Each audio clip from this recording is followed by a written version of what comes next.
This week, we'll be going over all of the achievements in The Forgotten Ones. This is a horror game that was made with the Source SDK back in 2014. It's free to play on Steam, and it took me exactly 3 hours to get all 12 achievements. This one has a lot of little parts that could get a little confusing or you could get lost in, so we're going to be going through the game step by step, hitting all of the bullet points without getting too granular as we go through it. And now, let's get into it.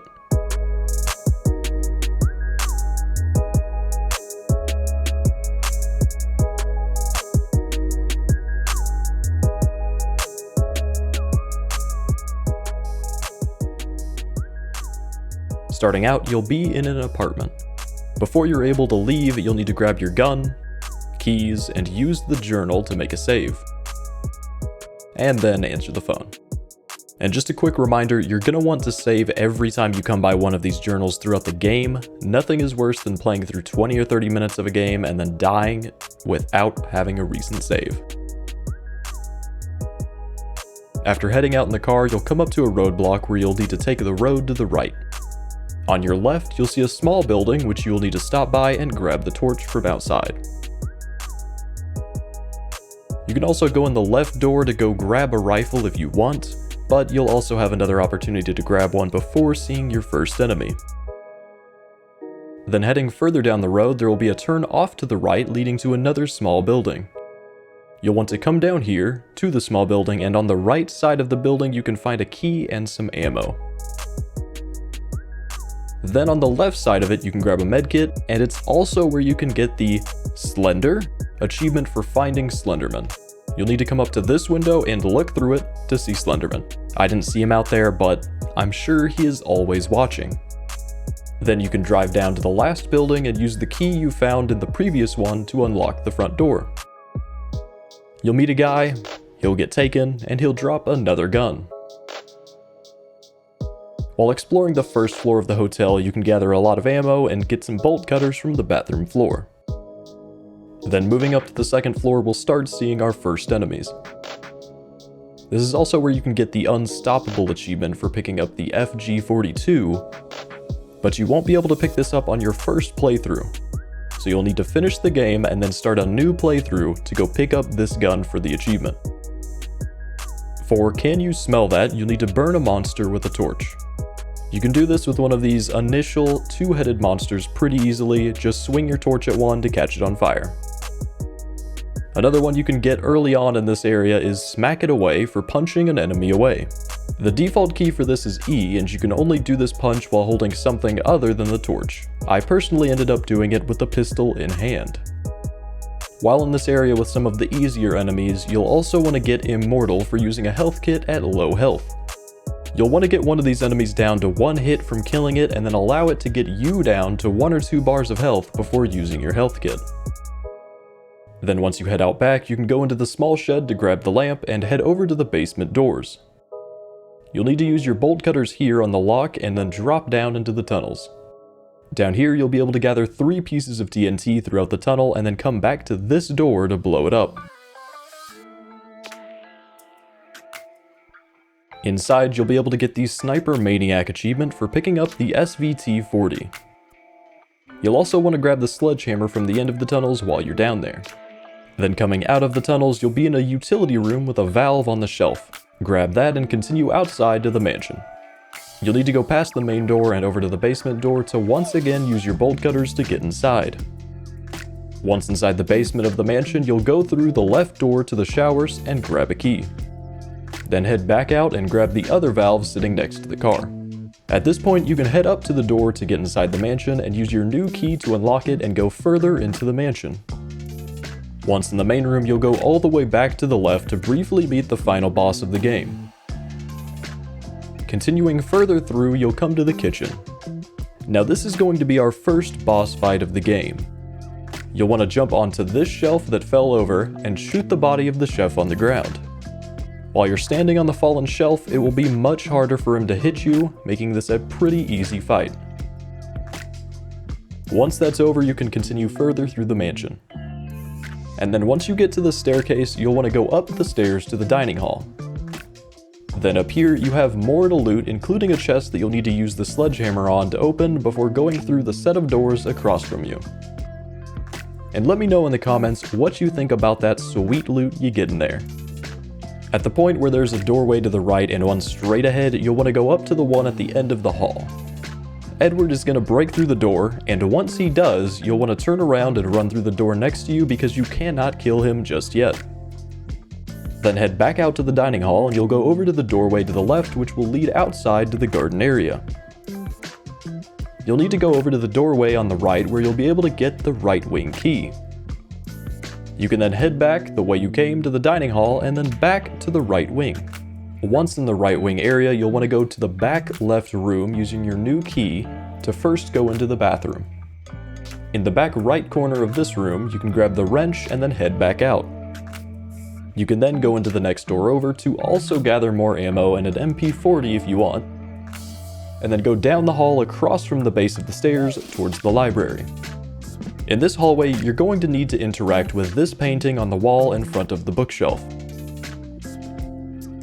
Interacting with the painting will cause the shelf to move, revealing a hidden door.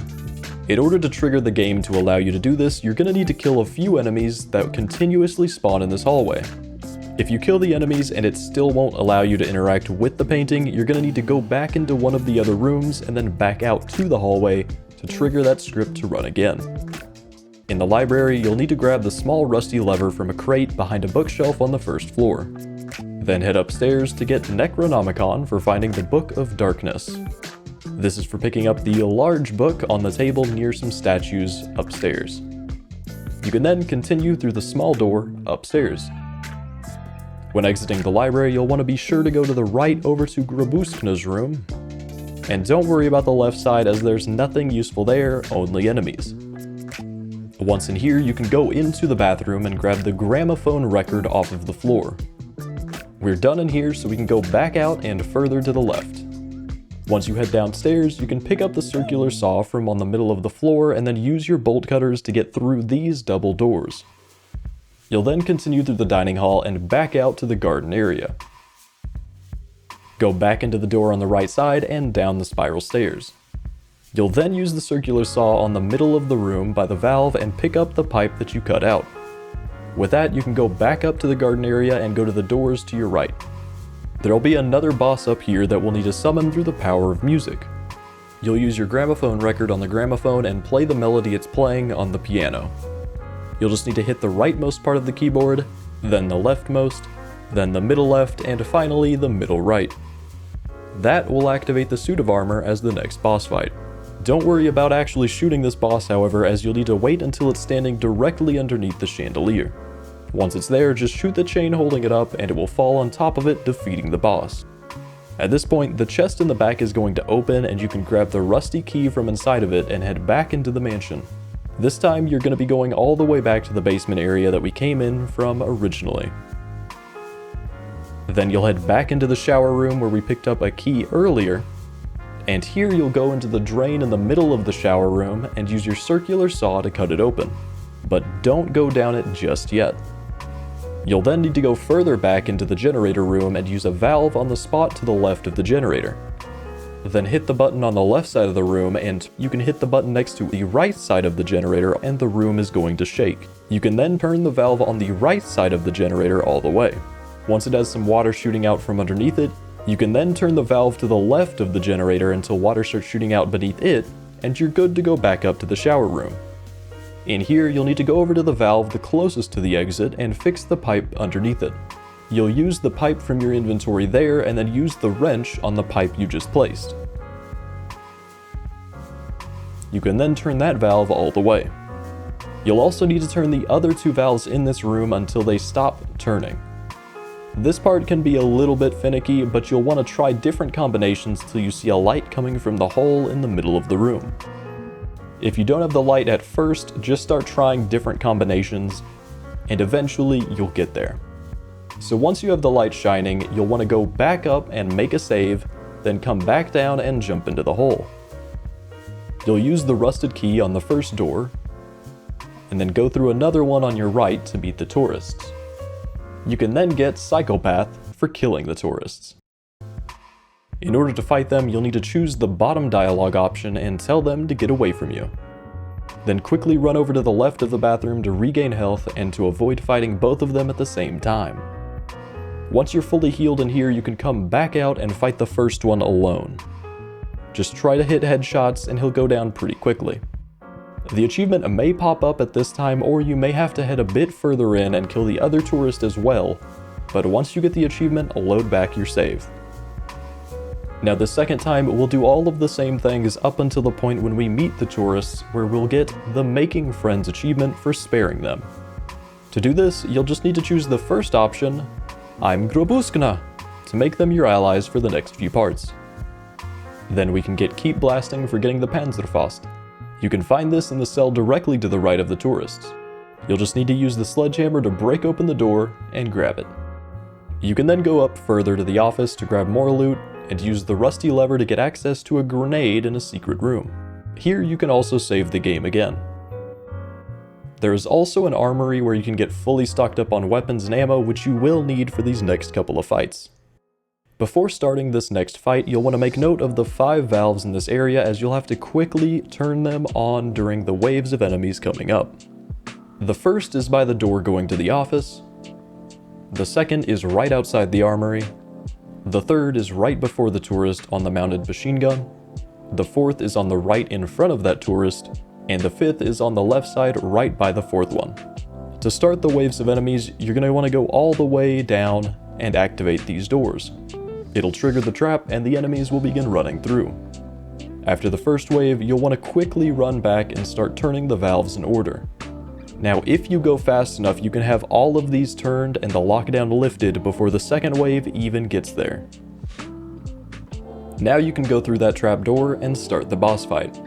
For the first part, you'll fight Edward, which you can just basically jump on this barbed wire on the right and keep him away from you while you shoot him. After that easy fight, we can get Vengeance for killing the last boss, Scheinzel. For this one, you can just hug one of the pillars to keep him from shooting you and aim for the head to kill him quicker. At this point, you'll just need to go with the tourists and back up to the surface, outside through the basement. There will be quite a few enemies attacking in the shower, but the tourist will tank most of the hits here. Then you'll get the end for now, for beating the game. This will happen once you get outside and run up to the group of people standing outside waiting for you. Now remember, you're not done just yet, because you'll need to start up a new game to go get Unstoppable for picking up the FG42 from the hotel. You can speedrun up to that point pretty quickly. If you need any help, go back to the beginning of the video and go to that point. And with that, we now have 100% of the achievements in the Forgotten Ones. Be sure to come by our community Discord to hang out and chat about whatever, whether it's achievement hunting related or not. We also have a Patreon up now, so you can swing by there to support the channel further, get featured in a credit section at the end of videos, as well as future benefits as we add more. The links to both of these are down in the description. And as always, if you liked the video or found it helpful, be sure to like, subscribe, and comment down below with what games you'd like me to cover next.